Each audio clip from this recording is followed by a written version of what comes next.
काफ़ी समय से हम यूहन्ना 6वां अध्याय पर ध्यान कर रहे हैं। तो आज हम 28 to 35 एंड 47 to 51, मैं ये हिंदी में पढ़ता हूँ, ध्यान से सुनिए। यूहन्ना का सुसमाचार 6वां अध्याय, यूहन्ना 6वां अध्याय, जॉन चैप्टर 6 28 to 35, फिर 47 to 51। ये मैं हिंदी में पढ़ता हूँ, ध्यान से सुनिए। उन्होंने उससे कहा, परमेश्वर के कार्य करने के लिए हम क्या करें?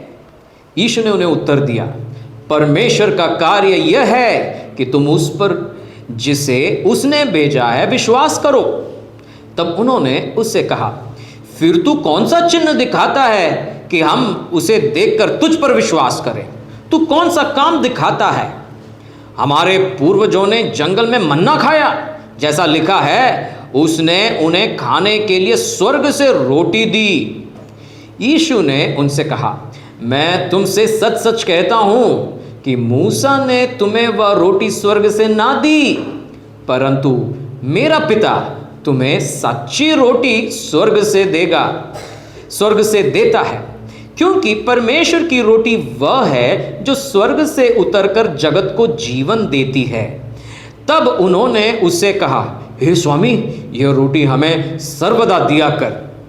यीशु ने उनसे कहा, जीवन की रोटी मैं हूं, जो मेरे पास आएगा कभी भूखा ना होगा, और जो मुझ पर विश्वास करेगा वह कभी प्यासा ना होगा। अभी वही अध्याय 47 to 51। मैं तुमसे सच सच कहता हूं कि जो कोई विश्वास करता है अनंत जीवन उसी का है। जीवन की रोटी मैं हूं। तुम्हारे पूर्वजों ने जंगल में मन्ना खाया और मर गए। यह वह रोटी है जो स्वर्ग से उतरती है, ताकि मनुष्य उसमें से खाए और ना मरे। जीवन की रोटी जो स्वर्ग से उतरी मैं हूं। यदि कोई इस रोटी में से खाए तो सर्वदा जीवित रहेगा, और जो रोटी मैं जगत के जीवन के लिए दूंगा वह मेरा मांस है। आमीन, प्रेज गॉड। ये अध्याय का संदर्भ आप जानते हैं, फिर भी एक और बात जल्दी से हम इसको रिकैप करें। यीशु ने ये जो बात इधर कही है, ये कैसे इधर तक पहुंचे, इसका जरा संदर्भ जरा देखिए। हम पढ़ते हैं कि जो भीड़ थी, बहुत से चिन्हों को उन्होंने देखा, और यीशु के पीछे हजारों के तादाद में भीड़ यीशु के पीछे चल रही थी। आमीन। और यीशु उनको चंगा करता, और यीशु उन्हें वचन सिखाता। और इसके बाद ये जो चमत्कार है, यूहन्ना खास करके, सिर्फ यूहन्ना ही, मत्ती, मरकुस और लूका के तुलना में यूहन्ना चमत्कार को चमत्कार नहीं बोलता, चिन्ह बोलता है। इंग्लिश में साइन। चिन्ह अपने से एक गहरे सच्चाई का प्रतीकात्मक है, उसकी तरफ इशारा करता है। तो यूहन्ना जब चमत्कारों को चिन्ह कह रहा है, वो इसलिए कह रहा है कि ये जो चिन्ह है, ये यीशु मसीह के प्रभुता और अधिकार की ओर इशारा करता है। शाम होते यीशु एक वीरान जगह पर गए, मगर यीशु को उस वीरान जगह पर जाते देखकर भीड़ भी यीशु के पीछे चल गए। और ये एक वीरान जगह थी, और भीड़ को देखते यीशु को उन पर काफ़ी दया हुई, एक भेड़ के समान जिसका कोई चरवाहा नहीं। और इसलिए यीशु उनको वापस बहुत से चंगाई चमत्कार किए और उनको वचन से सिखाया। और शाम काफ़ी हो गई थी, वीरान जगह है, इसलिए यीशु ने सोचा कि इनको ऐसे ही वापस ना भेजें। यीशु ने पूछा कि कुछ हम इन्हें खाने के लिए क्या दे, और इसी पर 5000 पुरुष, यानी पुरुष और स्त्री, बच्चे, करीबन कम से कम 20,000 लोग होंगे। 5 रोटी और 2 मछली से 20,000 लोगों को भरपेट खिलाया। जितना मन चाहा उतना खाओ। और ये चमत्कार इतना बड़ा चमत्कार था, लोग एकदम चकित हो गए। अगर आप 6वां अध्याय पढ़ोगे, लोगों ने बोला चलो इसको राजा बनाते हैं। लोगों ने आपस में ये सोचा कि यीशु को पकड़कर हम हमारा राजा बनाएंगे। और यीशु समझ गया इनके मन में क्या चल रहा है, आपस में क्या खुसर फुसर हो रही है। ये समझते ही सुनते ही यीशु खिसक गए। लोगों को मालूम ही नहीं पड़ा कि यीशु किधर चले गए। और अगले दिन जब हुआ, लोगों ने देखा तो एक ही नाव है और इस नाव में यीशु नहीं गए हैं, यीशु के चेले भी चले गए। इनको मालूम भी नहीं पड़ा चेले कब गए, यीशु कब गया। तो ये भी नाव पकड़कर यीशु को ढूंढते ढूंढते उस पार आ गए, सी ऑफ गैलिली के इस पार आ गए। और यीशु को ढूंढते ढूंढते यीशु दिखा तो हे रब्बी, इतने बड़े खुश होकर, हे रब्बी तू इधर कब आया, एकदम खुश हो गए कि उन्होंने यीशु को देखा। मगर यीशु ने एक बड़ा मुंह पर देकर चाटे के तौर पर बोल दिया, तुम इसलिए नहीं ढूंढ रहे हो क्योंकि तुमने चिन्हों को देखा। चिन्हों को देखा कहने का मतलब क्या है कि तुम लोगों ने चिन्हों को समझकर, यानी मेरे प्रभुता पर या मेरे मसीहा होने पर विश्वास करके तुम मुझे ढूंढ नहीं रहे हो। उधर साफ लिखा है तुम इसलिए ढूंढ रहे हो क्योंकि तुमने भरपेट भोजन खाया है। पिछले दिन मीटिंग के बाद ईटिंग भी थी, तो आज तुम वापस आ गए मीटिंग के बाद ईटिंग के लिए, मगर आज सिर्फ मीटिंग होगी, नो ईटिंग। हाँ, यीशु बोल रहे तुम भरपेट खाया इसलिए तुम आए हो। चिन्हों को देखकर नहीं, यीशु कौन है, यीशु को पहचान कर या विश्वास करते हुए नहीं आए हो। तभी यीशु उनको कहते हैं कि उस भोजन के लिए परिश्रम करो जो अनंत जीवन तक ठहरता है, क्योंकि ये लोग उस भोजन के पीछे चल रहे हैं जो नष्ट हो जाता है। यानी दो किस्म का भोजन, इस पर हमने पिछली बार देख लिया था, दो किस्म का भोजन, एक भोजन नाश की तरफ जाता है तो दूसरी भोजन अनंत जीवन तक ठहरता है। तभी लोगों ने पूछा यीशु तो हम क्या करें। तो यीशु ने बोला, लोगों ने यीशु को ही पूछा कि परमेश्वर का कार्य करने के लिए हम क्या करें। सवाल उत्तर, यीशु ने उत्तर दिया। क्या था उत्तर? परमेश्वर का काम यह है कि तुम उसके भेजे हुए उसके पुत्र पर विश्वास करो, यीशु मसीह पर विश्वास करो। तभी ये लोग जो पता नहीं कितने दिनों से यीशु के पीछे चल रहे हैं, चमत्कार के पीछे चमत्कार, यूहन्ना कहता है चिन्हों को देखते हुए आए हैं। पिछले दिन यही लोग यीशु को राजा बनाने के लिए बैठे थे, अब ये लोग यीशु को सवाल कर रहे हैं, अच्छा तेरे पे विश्वास करे, तू हमें क्या चिन्ह देगा, तू हमें क्या चिन्ह देगा। कह रहे हैं हमारे पूर्वजों ने मन्ना खाया था, स्वर्ग से आया हुई रोटी खाया। क्या तू, कहने का मतलब है कि तू भी हमें कुछ ऐसे स्वर्ग से रोटी देगा। Easy life, easy life. आजकल लोग यीशु के पीछे क्यों जाते हैं? Easy life. यीशु हमारे कर्जों को निकाल दे, यीशु हमारे बीमारियों को चंगा कर दे, एकदम सुविधाजनक, तरक्की ही तरक्की, उन्नति ही उन्नति। विश्वास करो, विश्वास की आंखों से देखो, यीशु ने दे दिया है बड़ा मकान, बड़ी गाड़ी, सब विश्वास की आंखों से देखो। Name and claim it, easy life. क्योंकि स्वर्ग से अगर रोटी आए, मेहनत करने की जरूरत नहीं है, घर पे बैठ के खाओ पियो मौज करो। यहूदी 40 साल यही तो कर रहे थे जंगल में, ना उनके कपड़े खराब हुए, ना परिश्रम करने की जरूरत पड़ी है। सुबह उठते ही ये लो मन्ना है, वेज के लिए वेज, नॉन वेज के लिए नॉन वेज, बुफे आगे पड़ा हुआ है, फ्राई करके खाओ, करी करके खाओ, कैसा भी, बारबेक्यू करो है, कुछ भी करके कैसे भी खाओ, वेज के लिए वेज, नॉन वेज के लिए नॉन वेज। ये बोल रहे विश्वास करना है तो चिन्ह क्या देगा, तू भी कुछ ऐसा कुछ करेगा तो हम विश्वास करेंगे। आजकल लोग बोलते हैं, मेनू कार्ड लेकर जाते हैं परमेश्वर के पास, होटल में आया ना, ऐसा ये करेंगे वो करेंगे तो हम विश्वास करेंगे, नहीं तो हम विश्वास नहीं करेंगे। इजी लाइफ चाहिए है, स्वर्ग से रोटी हमको भी दो, पूर्वजों ने खाया था हमको भी खाना है। कहने का मतलब क्या है? इजी लाइफ, परिश्रम नहीं करना है, मेहनत नहीं करना है, घर पे बैठे बैठे मन्ना खा के बस खुश रहना है।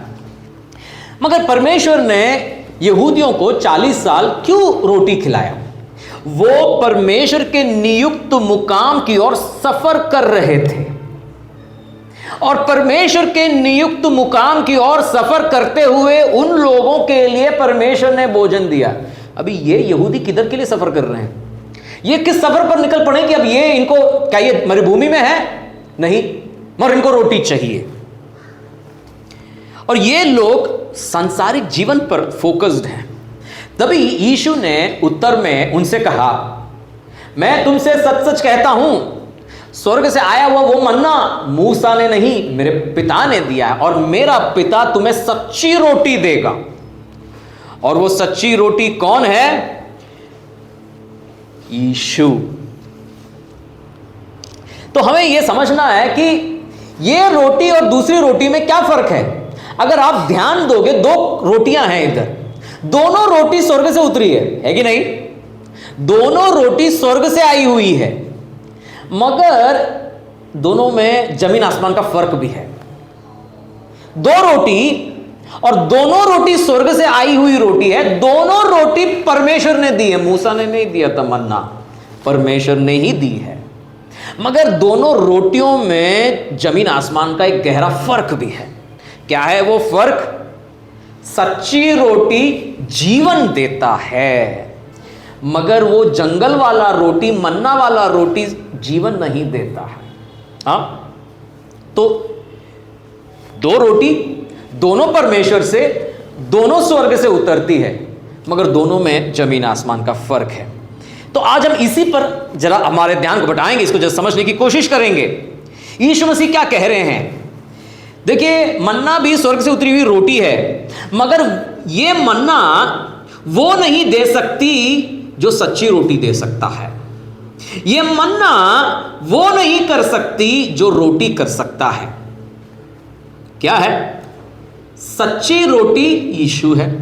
सच्ची रोटी जीवन देता है। मन्ना क्या देता है? भूख मिटाता है। मन्ना शारीरिक भूख को मिटाता है, और जीवन की रोटी अनंत जीवन को हमें पहुंचाता है। ओके, मन्ना तो वो भी परमेश्वर से दी गई थी, शारीरिक भूख को मिटाया, वो भी स्वर्ग से उतरी हुई रोटी है, मगर ये मन्ना जीवन नहीं देता। हाँ, देखिए 6वां अध्याय 48 और 49, वापस जरा मैं पढ़ता हूं, ध्यान से सुनिए। 48 और 49, जीवन की रोटी मैं हूं, तुम्हारे पूर्वजों ने जंगल में मन्ना खाया और मर गए। यानी परमेश्वर से ही दो रोटियां, एक रोटी शारीरिक भूख को मिटाती है, तो एक रोटी हमें अनंत जीवन तक पहुंचाता है। एक रोटी सच्ची रोटी है, दूसरी रोटी वो भी स्वर्ग से, झूठी रोटी नहीं है। सच्ची रोटी सच का झूठ, सच का ऑपोजिट, यानी विरुद्धार्थी झूठ हम समझते हैं, मगर इधर सच का ऑपोजिट झूठ, यानी मन्ना झूठी रोटी नहीं, वो भी परमेश्वर से। फर्क क्या है? फर्क यह है, मन्ना खाकर भी लोग मर गए, इसलिए मन्ना से कुछ नहीं होगा। मन्ना खाओगे वापस भूख लगेगा, मन्ना खाओगे तो स्वर्ग से उतरी है, परमेश्वर ने ही दिया है, मगर मर जाओगे। मन्ना क्या दिखाता है? हमारे सांसारिक शारीरिक जरूरतें, मगर स्वर्ग से उतरी हुई एक सच्ची रोटी है। यह बात कुछ अलग है। हाँ, और यीशु क्या कह रहे हैं? यह सच्ची रोटी जीवन देता है। जीवन किसको देना होता है? जो मरे हुए हैं, है कि नहीं? मरे हुओं के लिए जीवन देना होता है कि नहीं? जीवित व्यक्ति को जीवन क्यों दें? है ना? तो क्या लोग मरे हुए हैं? तो इन दो रोटियों को समझने के लिए इधर यीशु मृत्यु और जीवन क्या, इसके विषय में यीशु क्या कहने की कोशिश कर रहे हैं, इसको हमें समझना जरूरी है। कौन है मरा हुआ और क्या किस वजह से लोग मरते हैं, इस बात को हमें समझना है। क्या है? ये दोनों रोटियों को गहराई से अगर हमें समझना है, तो कौन है मरा हुआ और क्या वो बात है जो हमें मार डालता है? जीवन और मृत्यु, इसका मतलब क्या है, ये हम समझ पाएंगे तो हम दोनों रोटियों को समझ पाएंगे। जरा हमारे वचन को खोलें, एफेसियों 2 अध्याय उसका 1 से 3 जरा देखिए। एफेसियों, इधर हम ये देख पाएंगे कौन है मरे हुए और किस वजह से ये मर गए। ओके, एफेसियों 2 अध्याय 1 से 3 मैं हिंदी में पढ़ता हूं, ध्यान से सुनिए। और उसने तुम्हें भी जिलाया, यानी पहले ये कौन थे? एफेसियों कलीसिया के लोग, ये मरे हुए थे।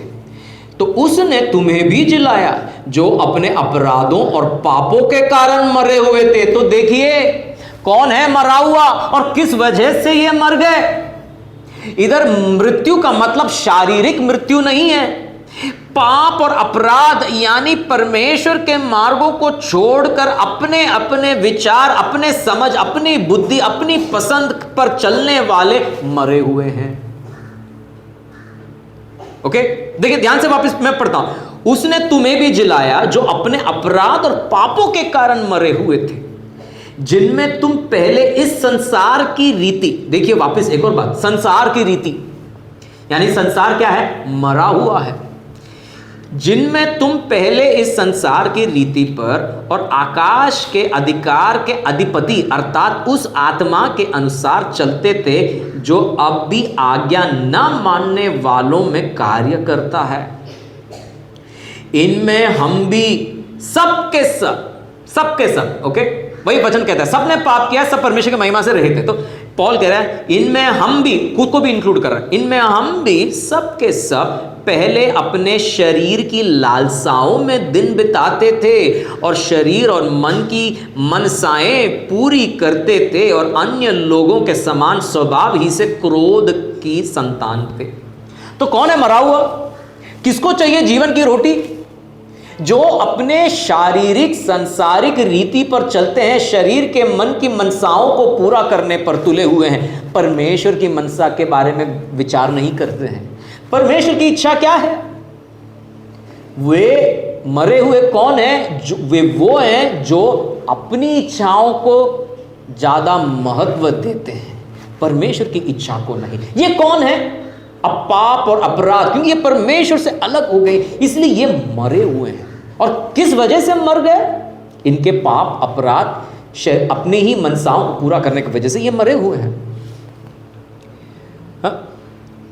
इधर साफ पॉल कहता है कि कौन है मरा हुआ और किस वजह से ये मरे हुए गिने गए। तो एक व्यक्ति जो अपनी दिल की सुनता है, आज हम बॉलीवुड में तो यही तो सुनते हैं, दिल की सुनो, है ना, खुद की सुनो, अपना मार्ग, अपना रोड खुद चुनो, खुद तय करो। वचन सीधा उल्टा हमें सिखाता है। वचन कहता है खुद का मत सुनो, खुद का सुनोगे तो तुम मर जाओगे। सुनना है ना, पति का मत सुनो, पत्नी का मत सुनो। किसका सुनना है? बड़े बड़े लीडर्स का नहीं, यीशु की सुनो। सुनना है तो परमेश्वर की सुनो। परमेश्वर को छोड़कर और किसी की भी सुनोगे नहीं चलेगा, नहीं चलेगा। जो अपनी मन की सोचते हैं, सुनते हैं, वे मरे हुए हैं। अभी मृत्यु क्या है? मृत्यु क्या है? मृत्यु जैसे मैंने कहा परमेश्वर से अलग होना। यह भी एफेसियों 2 अध्याय में ही लिखा हुआ है। देखिए मृत्यु और जीवन को हम जरा समझने की कोशिश करते हैं। एफेसियों 2 अध्याय उसका 12 से 13। एफेसियों 2 अध्याय 12 से 13। तुम लोग उस समय, हमने भी पहले 2 अध्याय पढ़ा था, 2 अध्याय 1 से 3 हमने पढ़ा, अब हम पढ़ रहे हैं 12 और 13। तुम लोग उस समय मसीह से अलग और इज़राइल की प्रजा के पद से अलग किए हुए और प्रतिज्ञा की वाचाओं के भागी ना थे और आशाहीन और जगत में ईश्वर रहित थे। पर अब मसीह यीशु में तुम जो पहले दूर थे, मसीह के लहू के द्वारा निकट हो गए। आप समझ रहे हैं जीवन और मृत्यु का मतलब? जीवन और मृत्यु का मतलब है, मृत्यु का मतलब है अलग होना और जीवन का मतलब है निकट, परमेश्वर से वापस जुड़ जाना। यही तो परमेश्वर ने आदम और हव्वा को कहा था, जिस दिन तुम ये बोले कि बीच में एक पेड़ है, उस पेड़ का फल नहीं खाना, जिस दिन तुम खाओगे मर जाओगे। शारीरिक तौर पर नहीं मरे, आत्मिक तौर पर वो मरे, वो जीवित थे। आदम तो कुछ 900 साल के ऊपर जिया आदम तो किस रूप से वो मरा? आत्मिक तौर पर, यानी कहने का मतलब परमेश्वर से वो अलग हो गया। और जीवन का मतलब क्या है? परमेश्वर से वापस जुड़ जाना। जीवन और मृत्यु के मतलब को हमें समझना है। तो पाप क्या है, अधर्म क्या है? ये वो बात है, खुद की मनसाओं को पूरा करना, परमेश्वर की इच्छा के बारे में विचार ना करना। ये क्या करती है? ये हमें मार डालती है, यानी ये हमें परमेश्वर से अलग करती है। ये क्या है? परमेश्वर से हमें अलग करती है। मगर जीवन क्या है? परमेश्वर से निकट आ जाना, वापस वो अलग हुआ रिश्ते को वापस जोड़ देना, जो टूट गया था उसको जोड़ना। जीवन और मृत्यु, ये कोई कलीसिया का डॉक्टर नहीं, ये परमेश्वर के वचन में लिखा हुआ वचन हमने पढ़ा है? और यानी जीवन का मतलब, मृत्यु में मरे हुए लोग अपनी सुनते हैं, अपनी इच्छाओं पर चलते हैं, परमेश्वर की इच्छा के बारे में विचार नहीं करते। मगर जब हम जुड़ गए, जीवित लोग कौन है? जीवित लोग वो हैं जो परमेश्वर की इच्छा पर चलते हैं, अपनी इच्छा की नहीं सुनते हैं। वो अपनी इच्छा की नहीं सुनते मगर परमेश्वर का सुनते हैं, परमेश्वर की इच्छा की खोज वो करते हैं, वो है जीवित लोग। अभी आप अपने आप से पूछिए, आप मरे हुए हो या जीवित हो? सांस लेना, प्रार्थना का उत्तर मिलना, चमत्कार होने का मतलब यह नहीं कि आप जीवित हो, क्योंकि मन्ना खाकर पूर्वज क्या हो गए? मर गए। मन्ना शारीरिक चमत्कार मिलने से, प्रार्थना के उत्तर मिलने से, अरे मरे हुए से जिलाए भी जाओ, या आप खुद मरे हुए को जिलाने वाले हो जाओ। अगर हम जीवित नहीं हैं, पिता के वचन के साथ हम समझौता करने वाले हैं, इसका कोई फायदा नहीं। ये मैं नहीं कह रहा, ये परमेश्वर का वचन कह रहा है। घुमाइए लूका रचित सुसमाचार 9वां अध्याय 23, लूक 9, लूका रचित सुसमाचार 9वां अध्याय 23, लूक 9वां अध्याय, लूका रचित सुसमाचार 9वां अध्याय 23। उसने सबसे कहा, यदि कोई मेरे पीछे आना चाहे, मीन्स चलने को शुरू नहीं किया, वो चाह रहा है, सोच रहा है, वो कोई इच्छा है मुझे चलना है, तो पहले क्या करना है? तो अपने आप से इनकार करे और प्रतिदिन, सिर्फ संडे और सैटरडे को नहीं, कॉटेज मीटिंग पे नहीं, मंडे से लेकर संडे तक 365 डेज 24/7 प्रतिदिन अपना क्रूस उठाए हुए मेरे पीछे हो ले। इसका मतलब क्या? अपने आप को इनकार। यानी जीवित व्यक्ति कौन है? जो खुद के आंखों को ना बोलता, आंखें बोलेंगी मुझे देखना, एक और बार देख लूं। जीवित व्यक्ति बोलेगा नहीं आंख हमें नहीं देखना है, हमारी आंखें परमेश्वर को देखें। मरा हुआ जीव बोलेगा गुस्सा आता है तो कैंची के जैसे जुबान चलेगी, मगर जीवित व्यक्ति का जुबान पर एक लगाम होगा, यीशु का लगाम होगा। उसी प्रकार हमारे जीवन के हर एक स्तर पर, क्या हो? जो जीवित व्यक्ति है वो खुद को इनकार करेगा, उसकी भावनाएं, उसकी जज्बात। मन बोलेगा क्षमा मत कर, मन बोलेगा गुस्सा कर, हाथ बोलेंगे एक जोर का लगा के दे, मन बोलेगा सामने आए तो भी बात नहीं करना, मुंह फेर दो, प्रेस नोट मत दो, 10 दिन तक बात मत करो। मगर कौन है जीवित? जीवित व्यक्ति वो है जो खुद को इनकार करेगा, बोलेगा पिता तेरी इच्छा क्या है, जो तू बोले मैं वैसा करूंगा। तू बोले दाएं मुड़ मैं दाएं मुड़ूंगा, तू बोले बाएं मुड़ मैं बाएं मुड़ूंगा, तू बोले भाग मैं भागूंगा, तू बोले बैठ तो मैं बैठ जाऊंगा, तू बोल खड़े रहे तो मैं खड़े रहूंगा, तू बोल रोने को तो मैं रोऊंगा, तू बोल प्यार करने को तो मैं प्यार करूंगा। वो है जीवित व्यक्ति जो यीशु की इच्छा की खोज में रहता है। मरा हुआ कौन है? मन्ना खाने वाला भी मरा हुआ हो सकता है, मन्ना खाकर भी हम मर सकते हैं, क्योंकि वो खुद को इनकार नहीं करता है, वो खुद की दिल की सुनता है। मेरा दिल क्या बोलता है, मुझे क्या चाहिए, तुम गए भाड़ में, मेरे को अब ये चाहिए, मेरे को तो ऐसे ही चाहिए बस, और कुछ नहीं जानता। ये कौन है? ये मरे हुए का मतलब क्या है? परमेश्वर से अलग, एक बड़ी दूरी। जीवित कौन है? जो परमेश्वर से निकट आ गए। और एफेसियों से कह रहे कि तुम में सबके सब पहले मरे हुए थे मगर अब जीवित हो। पहले तुम यीशु से अलग हो गए थे मगर अब यीशु के लहू के द्वारा तुम निकट आ गए। क्यों निकट आ गए? क्योंकि यीशु में तुम्हारे पाप धुले गए और प्रतिदिन अपना अपना क्रूस उठाकर तुम चल रहे हो, खुद को इनकार कर रहे हो। ये जरूरी है। मन्ना जो शारीरिक आशीषों को दर्शाता है इधर, यह भी स्वर्ग से आया है। वचन साफ कहता है, पत्रस कहता है, जीवन और भक्ति से संबंध रखने वाली हर एक बात परमेश्वर ने पहले से दे दी है। देखिए, यह है दूसरा पत्रस, मैं जल्दी से पढ़ता हूं, पहला अध्याय, उसमें साफ कहते हैं, क्योंकि उसके ईश्वरीय सामर्थ्य ने सब कुछ जो जीवन और भक्ति से संबंध रखता है हमें उसी की पहचान के द्वारा दिया है, जिसने हमें अपनी ही महिमा और सद्गुण के अनुसार बुलाया है। यह है दूसरा पत्रस पहला अध्याय 3 वचन। यानी जीवन और भक्ति से संबंध रखने वाली हर एक बात पिता ने दे दी है। यानी पिता ऐसा पिता नहीं है, मुझे बस तेरा आत्मिक जीवन, तेरे संसारिक जीवन से मुझे कुछ लेना देना नहीं है। नहीं, पिता ऐसा नहीं है। पिता अपने संतान के हर एक बात पर ध्यान रखता है। मेरा बेटा स्कूल जाने से पहले मैं ये तो देता, बाल ढंग से बनाया कि नहीं है, उसके कपड़े इस्त्री मारे हैं कि नहीं, ऊपर से नीचे तक आंख दौड़ा के देखते हैं, फिर उसको स्कूल भेजते हैं। उसने क्या खाया, क्या पिया, कितने बजे उठते हैं, कब पढ़ाई करते हैं, हर बात उसके माँ बाप छोड़ो, दादी भी बारीकी से ध्यान देते हैं। क्यों? पिता है, रिश्ता है।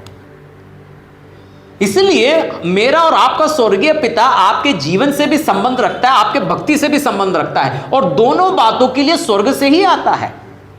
मगर बात यह है, जीवन की बात मन्ना, भक्ति की बात जीवन की रोटी। अभी मन्ना भी परमेश्वर से आया, मगर मन्ना खाकर पूर्वज तो मर गए। कहीं ऐसा ना हो कि हम भी मन्ना के पीछे भाग कर मर जाएं। हमें वो जीवन की रोटी चाहिए। उस यीशु ने बोला क्या है, वो भोजन के लिए परिश्रम ना करो जो नाश की ओर जाता है। कहने का मतलब क्या है, सांसारिक भोजन के पीछे मत भागो। पिता ने पहले से, पिता टाइम टू टाइम तैयार करके देंगे, तुम बस वचन पर चलो। यही तो यीशु ने कहा था पहले भी, सबसे पहले उसके राज और धार्मिकता की खोज करो, उसके सब कुछ वो दे देगा। ये पिता का बिजनेस है तुम्हें आशीष करना। पासवान आकर, प्रॉफिट या अपोस्टल आकर सिर पर हाथ रखने से कोई पूंछ सिर नहीं बनने वाला है। वचन पर चलोगे, अपने आप स्वर्ग आपको आशीष करेगा। प्रोफेसी हो या ना हो, पिता का वादा है वचन में। हमें लगता है कोई आकर सिर पर प्रोफेसी करेगा याद तो ही आशीषें आएंगी, सेवकाई है, नहीं। वचन में पहले से लिखा है यार। आजकल के प्रोफेट्स और अपोस्टलों को मालूम है, आज वचन कोई भी नहीं पढ़ता है। वचन के ही प्रोफेसी को बड़ा बना के, दो अन्य भाषा करके, सिर पर हाथ रख के, थोड़ा ड्रामा करके बोलेंगे, एकदम खुश हो जाएंगे लोग। उनको मालूम है ना, लोग वचन ही नहीं पढ़ते। वचन में क्या लिखा है क्या नहीं है कुछ नहीं मालूम, इसलिए लोगों का फायदा उठाते हैं। मगर वचन में साफ साफ लिखा है कि मैं तुम्हें ऊपर उठाऊंगा, ऊंचा उठाऊंगा, तुम्हें आदर दूंगा, सम्मान दूंगा संसार में। इसे हमें वचन देखना है, वचन समझना है, वचन पढ़ना है। तो मन्ना मिलने से, मन्ना खाने से कोई भी अनंत जीवन में प्रवेश नहीं करने वाला। हालांकि वो भी परमेश्वर से मिला है। वो मन्ना खाकर लोग मर गए। मन्ना के पीछे भागने की जरूरत नहीं है, मन्ना अपने आप आ जाएगी। हमें किसके पीछे जाना है? हमें जीवन की रोटी के पीछे चलना है। जीवन की रोटी के पीछे। जीवित व्यक्ति, मरा हुआ व्यक्ति मन्ना के पीछे जाएगा, जो जीवित है वो जीवन की रोटी के पास जाएगा, क्योंकि जीवन की रोटी उसे जीवन देता है। वो फिर कभी भूखा नहीं होगा, वो मरेगा भी नहीं, क्योंकि जीवन का मतलब क्या है? परमेश्वर से जुड़े रहना, पिता की इच्छा पर चलना, खुद को इनकार करना। हमें मन्ना की जरूरत है, मगर मन्ना के पीछे जाने की जरूरत नहीं है। हमें मन्ना की जरूरत है, और हाँ, पिता ही देते हैं मन्ना, मगर मन्ना हमें अनंत जीवन तक नहीं पहुंचाएगा। अनंत जीवन तक अगर पहुंचना है तो मुझे यीशु की जरूरत है। वो ही है जीवन की रोटी। और यीशु कहते हैं इसे खाने से, खाओ, खाने का मतलब क्या है? हमारा शरीर, हम क्या खाते हैं, क्या पीते हैं, बराबर। जब भी मुझे अभी भी याद है, कोविड के पहले मैं भी जिम जाता था, कसरत करते थे। तभी काफ़ी साल पहले की बात है, तभी एब्स बनाने के लिए बड़ी इच्छा थी, काफ़ी परिश्रम किया। तो जो ट्रेनर थे वो बोलते थे एब्स रसोई घर में बनते हैं, यानी भोजन पे कंट्रोल करो तब आएंगे पेट पे बिस्किट, नहीं तो फैमिली पैक होगा। और भोजन कंट्रोल करना तो भाई कुछ भी कंट्रोल कर लो, शक्कर मीठापन कम करना मेरे से नहीं हो सकता। मैंने बोला चलो यार बिस्किट रहने दो फैमिली पैक से काम चला लेंगे हम। मगर कहने का मतलब क्या है, भोजन हमारे शरीर को नियंत्रित करता है। मेरी शरीर की बनावट मेरे भोजन पर है, यानी मेरे आत्मिक जीवन किस पर निर्भर करता है, मैं क्या खा रहा हूं। क्या मैं जीवन की रोटी खा रहा हूं या मैं मन्ना खा रहा हूं। मन्ना खाऊंगा तो मैं मर जाऊंगा, यानी मैं अनंत जीवन तक नहीं पहुंचूंगा। अगर मैं जीवन की रोटी खाऊंगा, मेरा आत्मिक जीवन उस प्रकार परिवर्तित हो जाएगा। इसे वचन कहता है दुनिया के सदृश न बनो, रोमियो 12:2, दुनिया के सदृश न बनो मगर तुम्हारे बुद्धि के नए होने से तुम्हारा चाल चलन बदलता जाए। हमें परिवर्तित होने के लिए परमेश्वर ने बुलाया है। दो रोटी दोनों स्वर्ग से आती हैं, दोनों पर पिता ही देते हैं, मगर एक रोटी खाकर फिर भी हम नाश की तरफ जाएंगे तो एक रोटी वो रोटी है जो सच्ची रोटी है, वो हमें अनंत जीवन तक पहुंचाएगा। मरे हुए और जीवित, कौन है मरा हुआ? जो अपने मनसाओं को ज़्यादा महत्व देता है, जो अपनी दिल की सुनता है, मेरी इच्छा, मुझे क्या चाहिए, मुझे क्या लगता है, दूसरा गया भाड़ में। वो कौन है? वो मरा हुआ। क्यों मरा हुआ है? क्योंकि उसके काम, उसके वो पाप में जी रहा है, परमेश्वर की इच्छाओं पर नहीं चल, इसलिए वो मरा हुआ है। यानी कहने का मतलब है परमेश्वर से अलग है। मगर जीवित कौन है? जो परमेश्वर से जुड़ा हुआ है। जीवित वो है जो अपने आप को इनकार करने की लिए प्रार्थना करता रहता है। दिन की शुरुआत में, पिता आज मेरे आंखों को इनकार करने के लिए मुझे सामर्थ दो, मेरे भावना, मेरे जज्बात, मेरे चाल चलन को इनकार करने के लिए, मेरे गंदी आदतों को इनकार करने के मुझे सामर्थ दो, मेरे गुस्सा को इनकार करने के लिए, मेरी जलन और ईर्ष्या को इनकार करने के लिए पवित्र आत्मा आज मुझे सामर्थ दो। इस प्रार्थना के साथ अपने जीवन की शुरुआत और अपने दिन की शुरुआत कीजिए। तब आप गर्व के साथ कह सकते हैं आप मरे हुए नहीं, आप जीवित हो, क्योंकि आप खुद की इनकार करने के, अपना अपना क्रूश उठाकर ऐसा एक जीवन जीने के खोजी हो। आमीन। आइए हमारे सुरों को झुकाएं।